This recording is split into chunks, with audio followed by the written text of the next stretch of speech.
Hello, welcome to Church Online. We're so glad that you could join with us this morning. Today, a very special day, it's Mother's Day.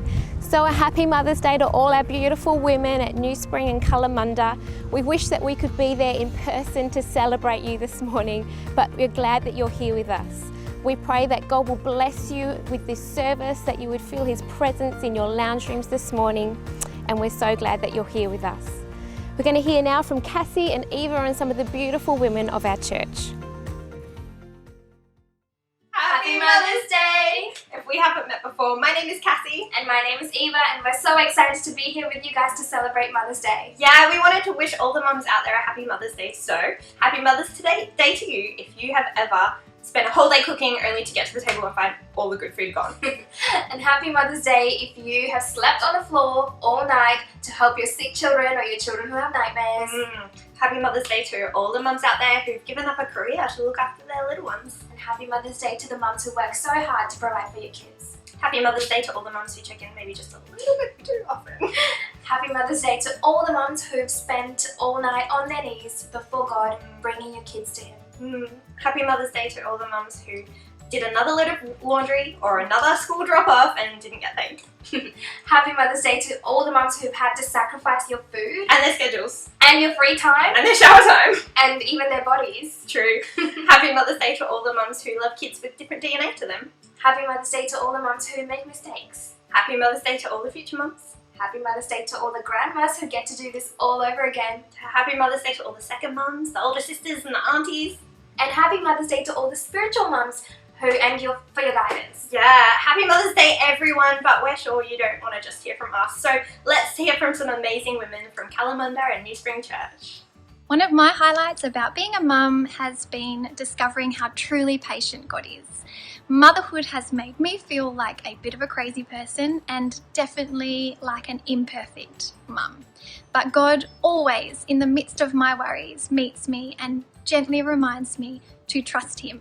And then He patiently reminds me again and again and again and again and again. Happy Mother's Day to all these so loved, perfectly imperfect mamas. One of my highlights of being a mum is watching my kids smile and enjoy life. Here's some photos. It's my youngest two, ice skating with my eldest, and waffles with my youngest. Happy Mother's Day to all the mums and God bless. One of the highlights of being a mother to a child with a disability is my transformation from being a compliant mouse to a rebellious lion. I've learned to become a warrior hero for my child. Happy Mother's Day to all the other warrior hero mums of children with a disability. Highlights of being a mother and a grandmother are the giggles, the laughter, the smiles, the hugs, the cuddles, the shared stories, and just being together as a family. I wish you all a very happy Mother's Day. One of the many highlights about being a mum for me was the day when they had their first child and became parents for the very first time. The pure joy for all of us was so very rewarding and a moment I will cherish forever in my heart. Another was as a foster mum, when this very troubled child had always refused to call any carer by name. All by her own choice one day, she said to me, "Karen?" and my heart leaped for joy. So today, wishing all foster mums a very happy Mother's Day. The best part about being a nana is being showered with love and kisses and hugs. My highlight of being a mum is that I get to hang out with the two funniest and fun boys we love you. that I know. And I get to see life through their eyes, which is one big adventure. I also get to see them growing into the young men that God made them to be. And to all the single mums, I just want to say happy Mother's Day. I know it's not always easy, but you are brave and you are strong and you are doing an amazing job. My highlight of being a mum is that you get no instruction manual, you can do what you like, but most of all, you can demand hugs and kisses at any time. I just love being a mum and I just thank God every day that He trusted me to be a mum. Mwah! Happy Mother's Day. Eva, we have some really amazing women in our churches, don't we? Absolutely, and we want to take some time to really acknowledge those of you who can't be with your mums today. Yeah, and all the mothers who can't be with their children. And to the people who feel let down by your mums. We are with you in spirit and we are praying for you. Yeah, and we know that relationships can be hard and today can be a really tough day for some people. And and we want to make sure you know that the church is here for you to support you. Yeah, definitely. If you want to get in contact with us, you can definitely do that. You can do that by phone, email, or even on social media. Yeah, and we want to invite you to celebrate with us all the women in your life who made you feel nurtured and fed you. Yeah, and been just a support and made you feel safe and at home. Yeah, all the women who've loved you and been a shoulder to cry on. Yeah, for every woman, motherhood looks different. Definitely, and regardless of what motherhood looks like to you, we want to come together and say to all the mums out there, a very happy Mother's Day! Look, I think this is a wonderful day, the most important day of the year by far. And I think we should really honour our dads for... Sorry? Oh, it's not Father's Day. Oh, sorry. Happy Mother's Day, everybody.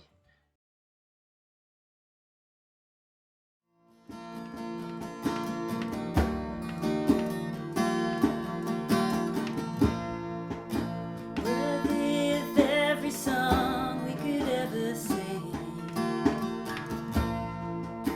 Worthy of all the praise we could ever bring. Worthy of every breath we could ever breathe. We live for you.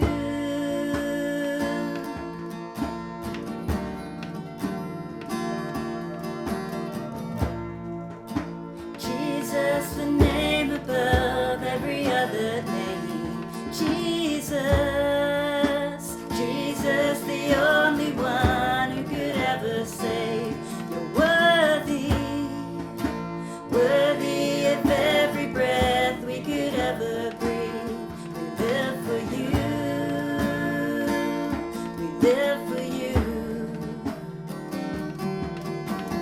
Holy, there is no one like you, there is none besides you.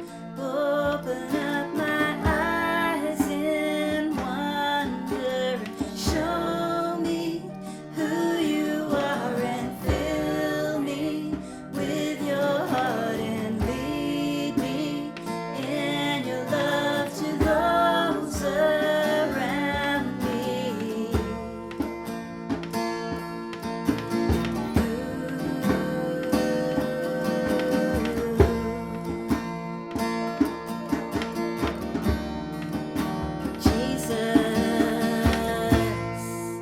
Jesus, the name above every other name.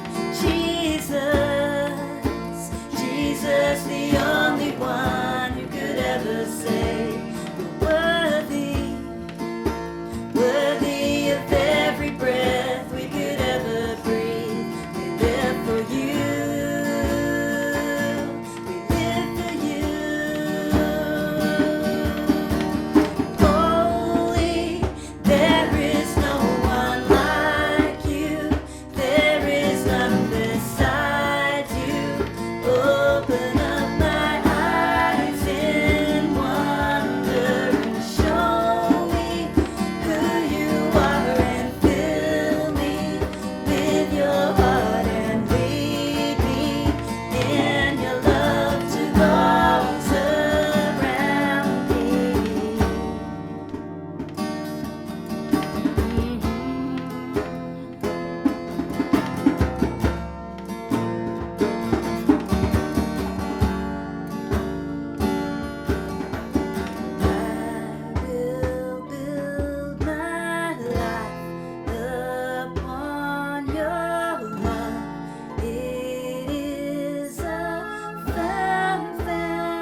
God of creation, there at the start, before the beginning of time.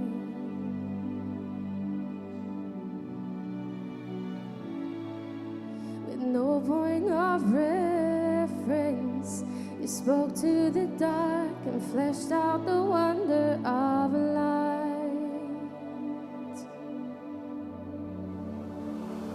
And as you speak, 100 billion galaxies are born. In the vapor of your breath, the planets form. If the stars were made to worship so alive, I can see your heart in everything you've made. Every burning star, a signal fire of grace. If creation sings your praises so alive,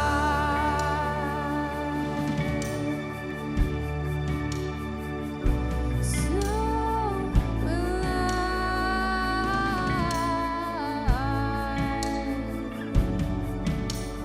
God of your promise, you don't speak in vain, no syllable empty or void.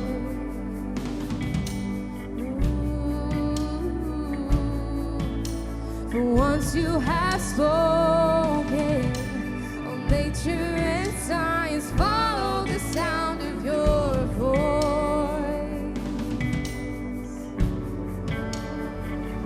And as you speak, 100 billion creatures catch your breath, evolving in pursuit of what you said. If it all reveals your nature so alive, I can see your heart in everything you say. Every painted sky, a canvas of your grace. If creation still obeys you so alive,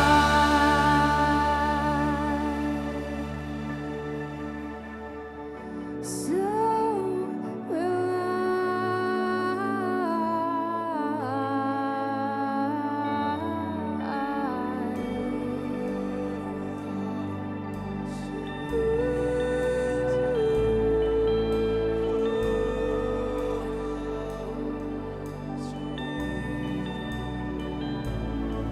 if the stars were made to worship so alive, if the mountains bow in reverence so alive, if the oceans roar your greatness so alive,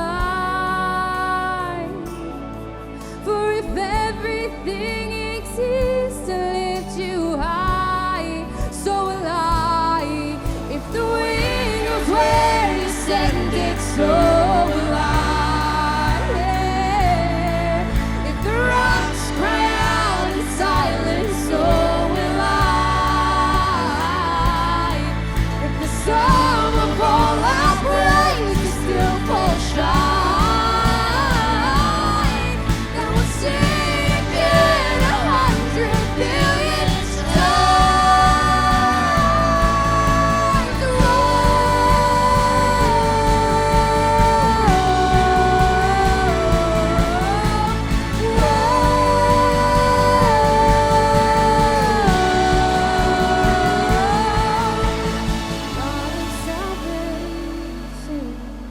chase down my heart, all of my failure and pride.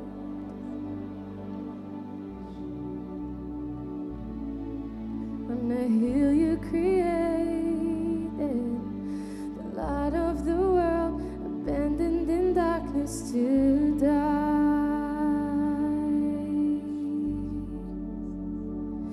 And as you speak,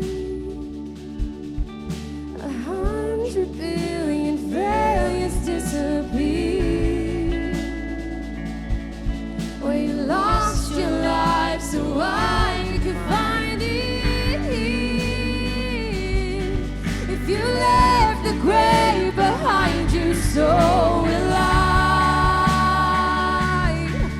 can see your heart in everything you've done. Every part designed in a work of art called love. If you gladly chose surrender, so will I. I can see your heart in billion different ways. Every precious one, a child you died to save. If you gave your life to love them, so will I give would again 100 billion times. But what measure could amount to your desire? You're the one who never leaves one behind.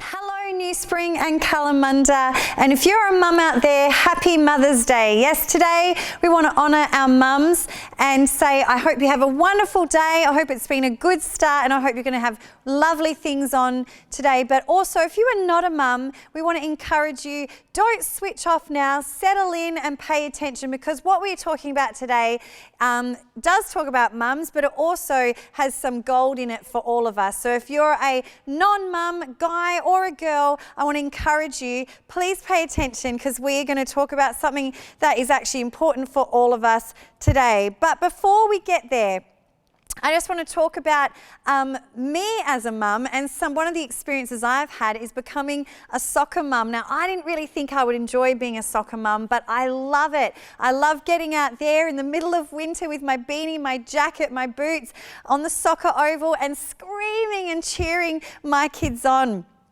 And I have Evelyn, who is 9, Leroy, who is 7, and Israel, who's 5, and they all play soccer in their cute little uniforms, and really they honestly amaze me at their skills that they have, and we spend our Saturdays out on the soccer field cheering them on. But I do have a little bit of an unusual experience of being a soccer mum. When a couple of years ago, when Israel was only 3, before he was old enough to be able to play, he would stand on the sidelines and go, "Please, Mum, like I want to play. Can I just play? Can I just play?"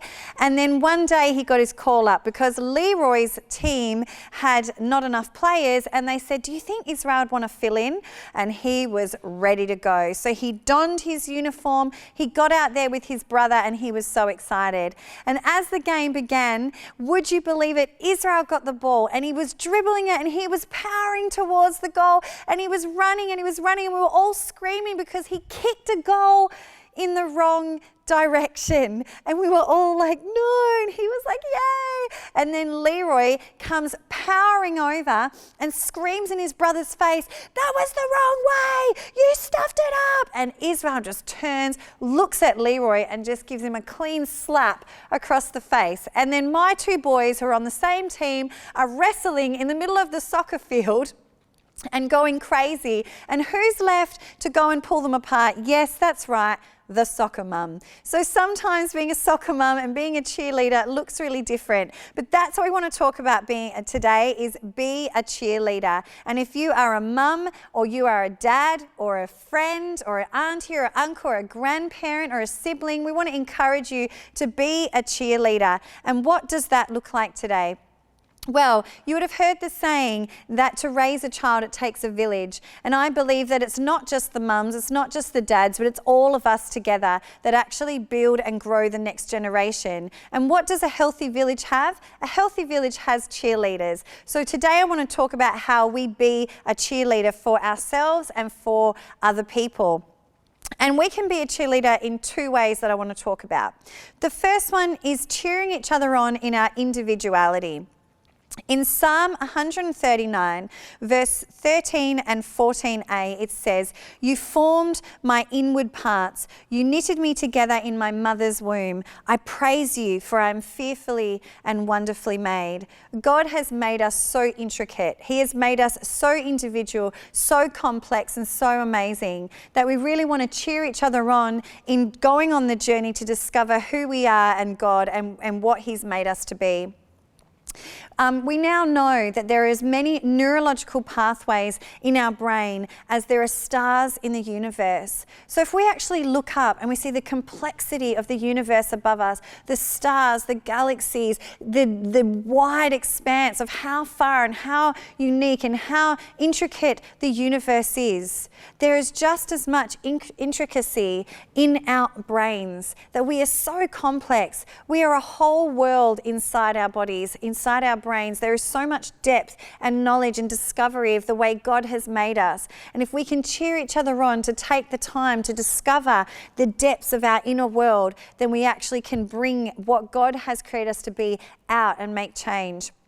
Now, science is starting to catch up with how fearfully and wonderfully we are made. And so I want to tell you a little bit about how we're discovering that our body, our mind, our soul, our spirit are all interconnected and how intricate our God has made us. The HeartMath Institute in Colorado can now tell us that 60% of our heart cells are neural cells, and that they actually retain our positive memories, and our heart rate raises when we have those positive memories.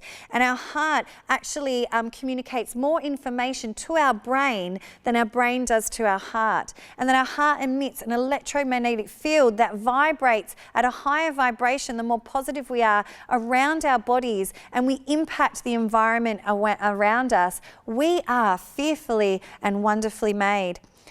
Dr. Michael Gershon can tell us that our gut is very intelligent, that there are more neurons in our gut than in the spinal cord, and that our gut is an independent information transmitting system, and that gut instinct that we have is actually an intelligent source that has been placed there, that we are fearfully and wonderfully made, that we can tap into the complexity of how God has made us.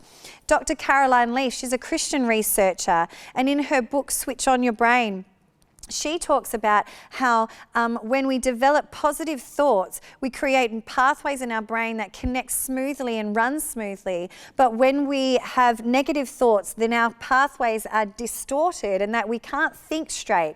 And that goes all the way down to our DNA, that actually when we think negatively and we make negative decisions, it crumples our DNA into not functioning. But as we actually open up and we become more positive and become who we're supposed to be and we thrive, that our DNA actually opens up all the way down to our DNA, and we thrive and we flourish in our body, which is connected to our mind and our soul and our spirit.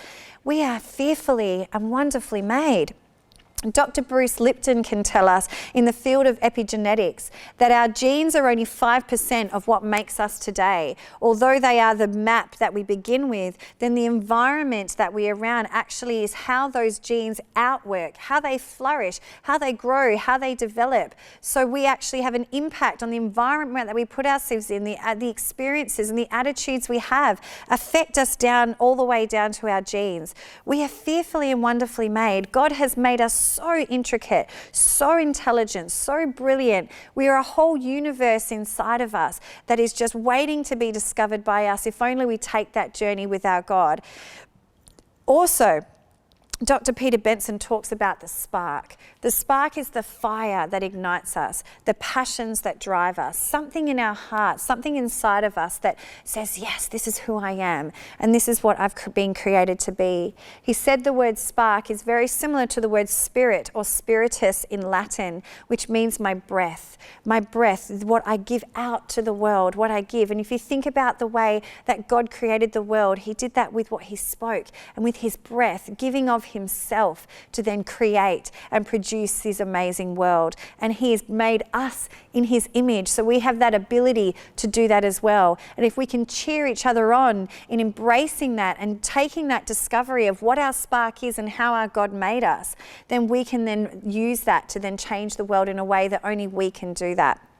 Let's cheer each other on in doing that. And you know, sometimes in our lives we lose our spark, or we don't even find out and discover what it is. And sometimes even all the way back down to our childhood, that those passions and that individuality and that fire goes out, that it gets squashed, that we get put in a box, or we get labelled, or we have experiences that seem to injure us and wound us all the way down to the depths of our being. And we forget who we are and we lose that. Virginia Satir, she is a psychologist from the 1970s, and in her book, People Making, she says this: many parents start out with a dream about what they want their child to be. This dream often has to do with wanting the child to do what they personally could not do, like, I want him to be a musician because I always loved music. It is easy for parents, without knowing it, to make plans for their child to be what would fit them, but might not necessarily fit the child. You know, sometimes we can kind of box people.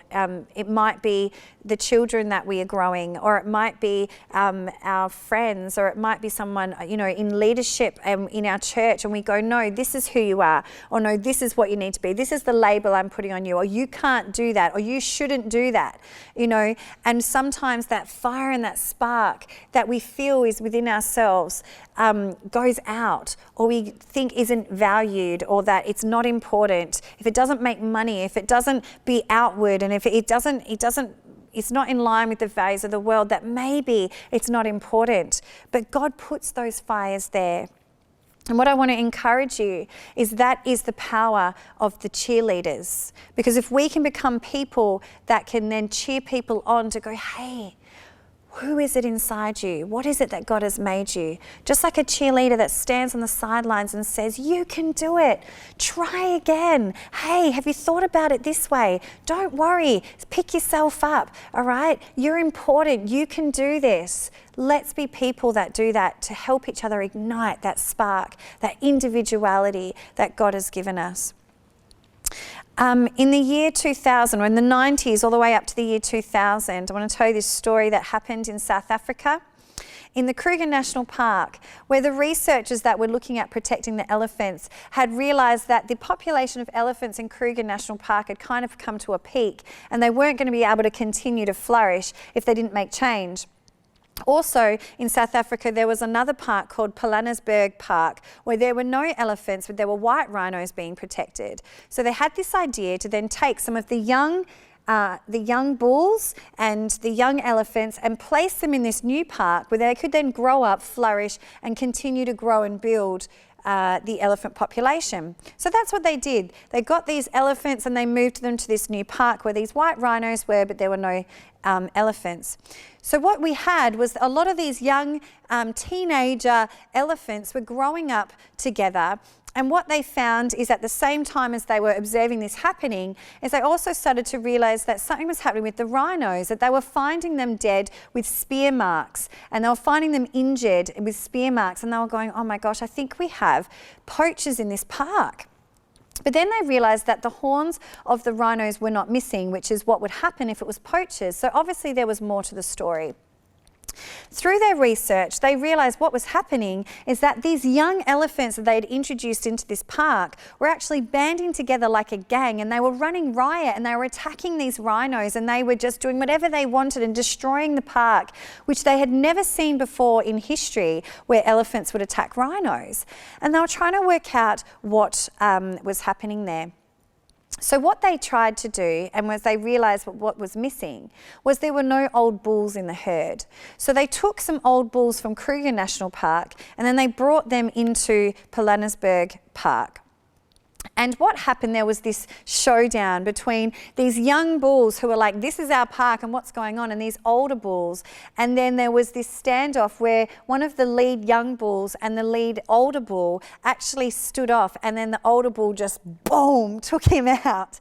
And then they came into line and went, oh, okay, you're the boss, I understand. And what happened is over the next couple of weeks, these older bulls actually came alongside these young bulls and guided them on, this is how we behave as elephants. And they never had trouble with the rhinos being attacked again. The conclusion from that research was how important the older generation are to mentor the younger generation so that they know how to behave and they know how to be guided and they don't run riot and lose their way, but they actually come together and grow towards to elephant flourishing. And I find the same in humans. We can see that as well. Proverbs chapter 24 verse 5 and 6 says this: "The wise are mightier than the strong, and those with knowledge grow stronger and stronger. So don't go to war without wise guidance. Victory depends on having many advisors." So when we're looking at growing ourselves and cheering each other on in individuality, keep in mind that we need mentors. We need mentors that can come alongside us and cheer us on and guide us on how we're going. Young people, they need mentors so they're not just getting left to their own devices and trying to work out, how do I do this thing called life? But actually having people that come alongside them. The older generation, you have a role to play to come alongside them and actually say, hey, let me show you, let me guide you, let me encourage you. But when we do that, we want multiple advisors. Why? Because we all come from our own perspective and we don't know everything. As a parent, I have that primary role with my children. But I come from my own brokenness and my own experiences and my own values and wants. And as Virginia Satir reiterated, that sometimes what we say as parents is actually what we want for our kids as opposed to who God has created them to be. So if we can have multiple cheerleaders in a village that are actually going, hey, have you thought about it from this way? You know, or what does your auntie say? What does your grandparents say? What do your cheerleaders say? Who are you in God? You know, try again. Have you thought of this? You know, when I see you do that, I see your eyes light up. I see your excitement. Maybe that's your spark. Have you thought about that? All these things are so important for us to grow our young people and for us to grow towards the next generation. I know as a parent, I want mentors with me. I want to be able to ask someone who's ahead of the game, hey, how do I handle this as my children get older? You know, I want to be a mentor for people who are further behind than me.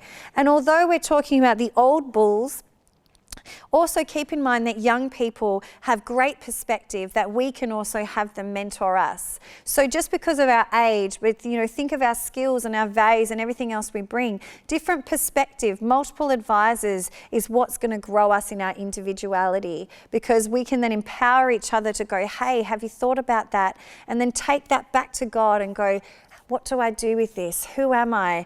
This is the wonderful, wise advice I've given. Now, what do you say? What does my heart say?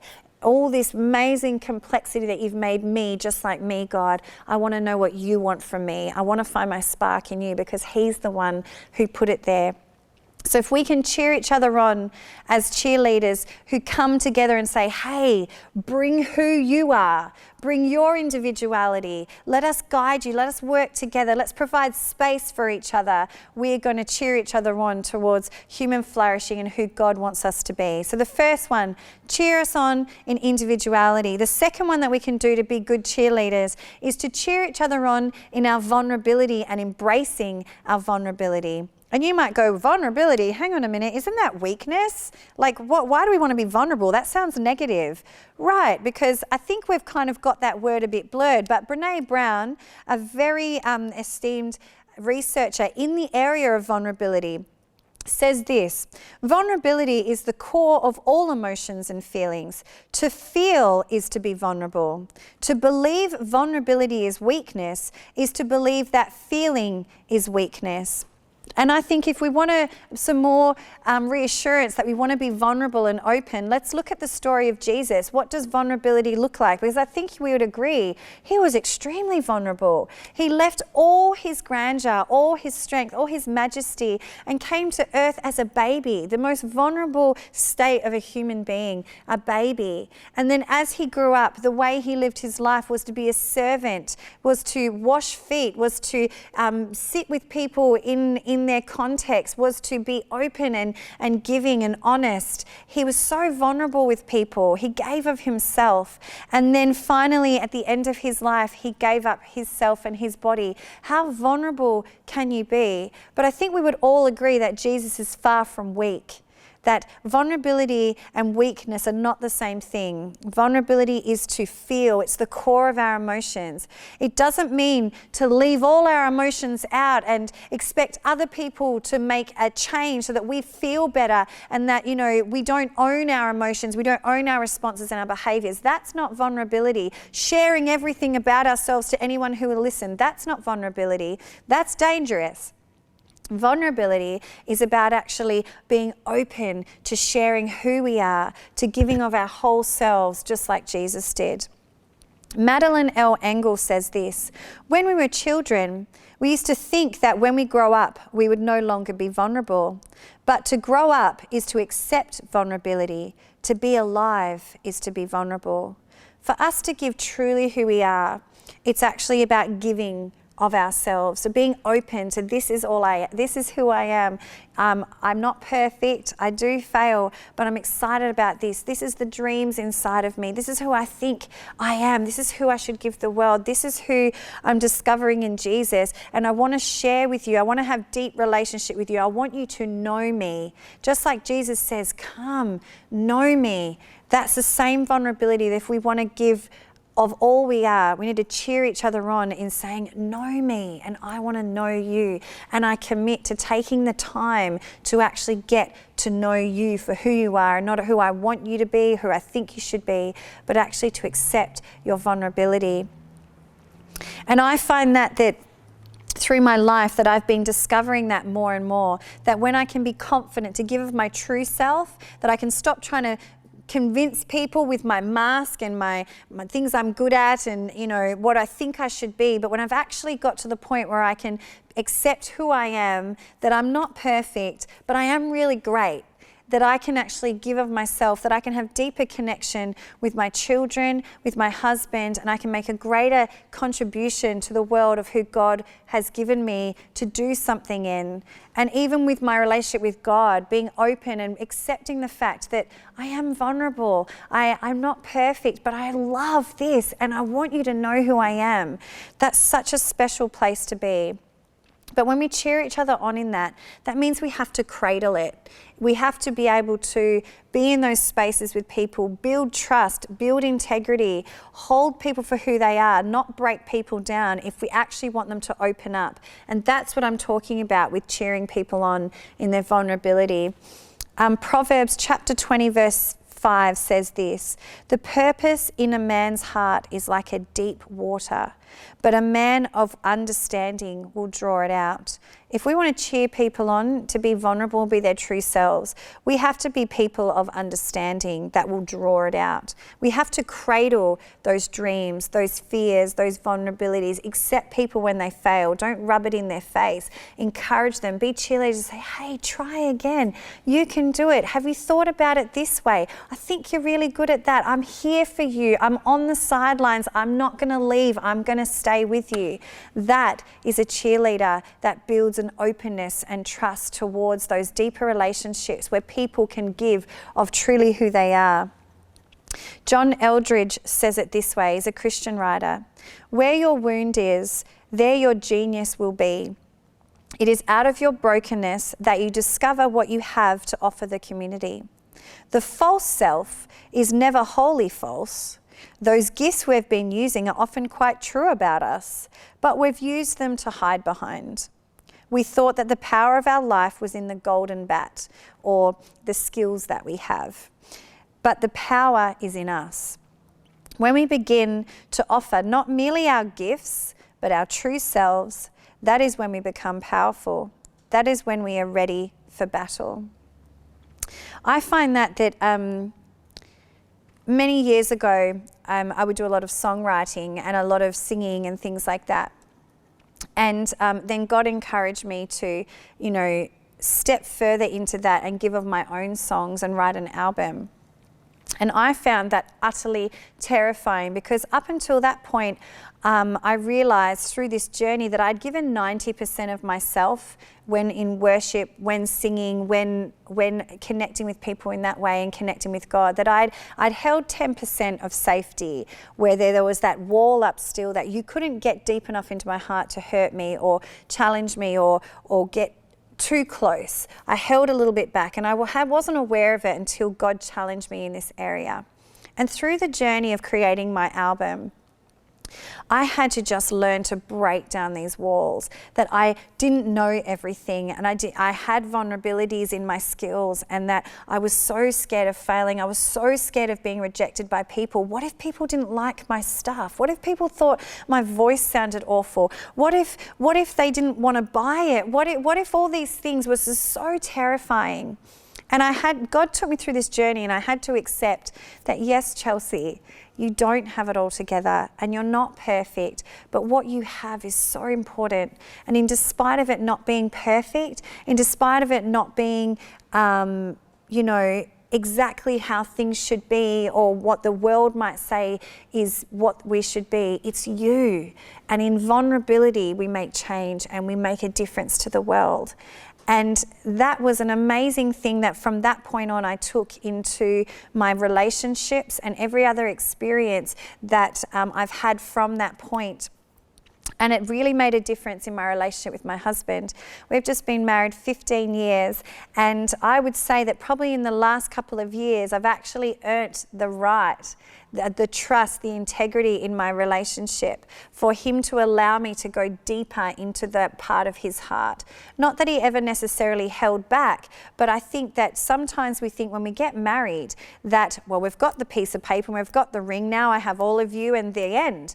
But that's just the beginning. But actually starting to build relationships where you are trusted and you can cradle those fears, those passions, those dreams, those areas that other people don't get to go that deep with people. That takes time, and that takes opening of yourself, that takes acceptance of others, and that takes that constant vulnerability. So if we want to cheer each other on in being who we genuinely are with God and being trustworthy of being someone that can cradle other people through towards who they are and connect at a really deep level where our hearts connect, we connect with our God and we discover who we are in all our brokenness, in all our weaknesses and failures, but also all our brilliance and our intricacies and our dreams, then it takes time.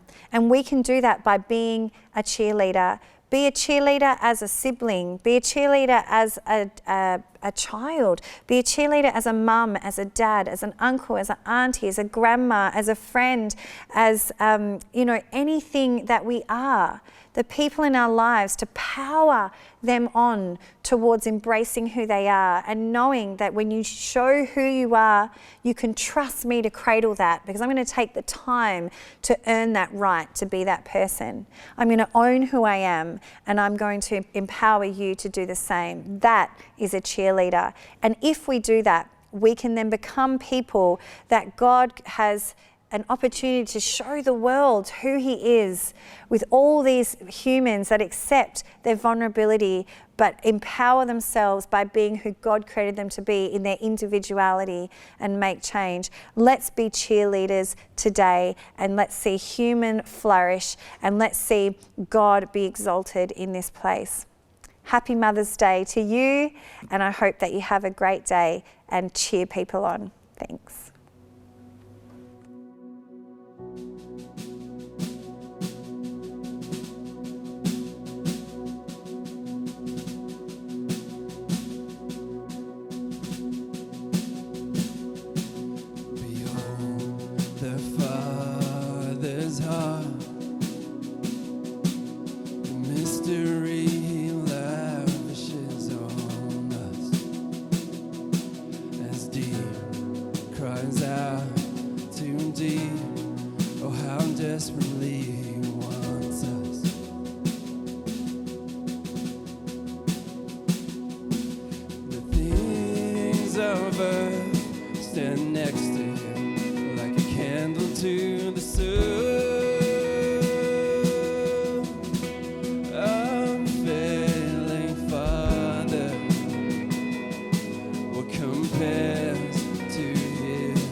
Holy Son,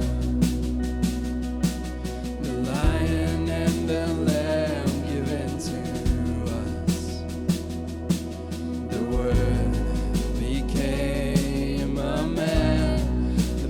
soul should know its Savior.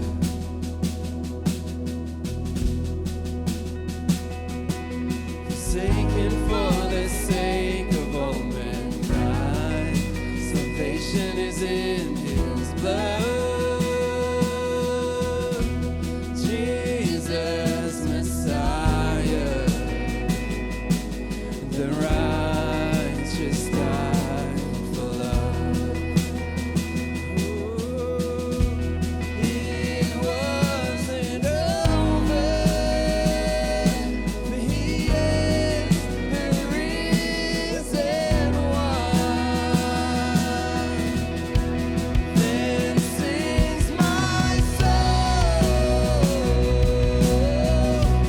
then sings my soul, how great Your love is, how great Your love is. Then sings my soul, then sings my soul, how great Your love is, how great Your love is. Then sings my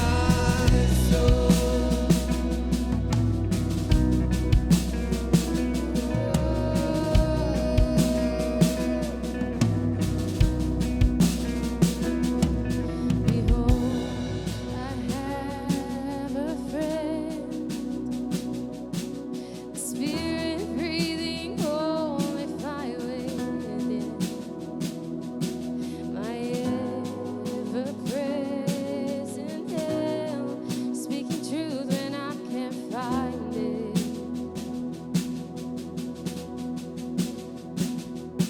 Light up this broken heart and light my way till my time on earth is done. Oh, Holy Spirit, breathe in me like kingdom come. Oh, Holy Spirit, let Your work in me be done. Oh, yeah. Then sings my soul, then sings my soul, how great Your love is, yeah, how great Your love is.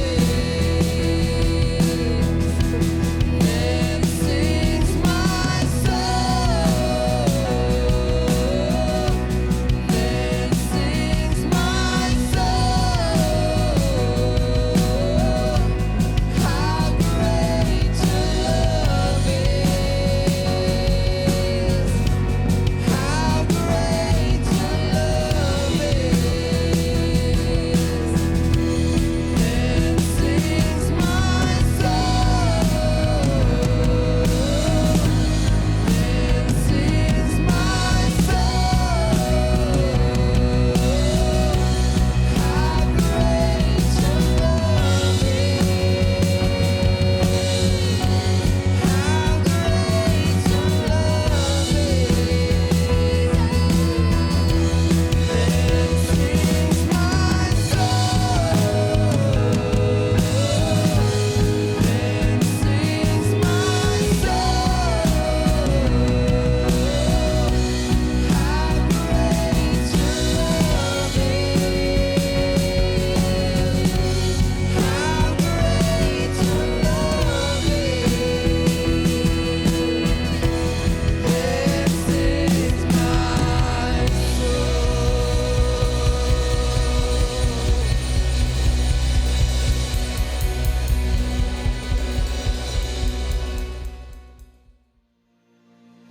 Well, thank you so much, Chelsea, for that word this morning.